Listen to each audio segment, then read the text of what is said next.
Jo, Jamie wird jetzt den ganzen Parcours hier überlisten. Und ich danach mit einem Track Aluminium, mit einem Subrosa Letum Street. Hier ist Dirtbike Magazine.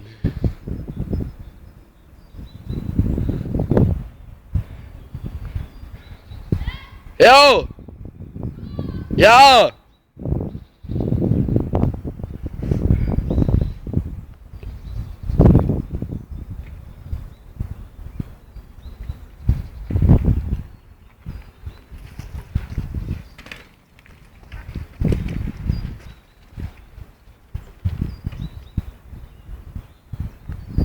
Jo, mies, geil.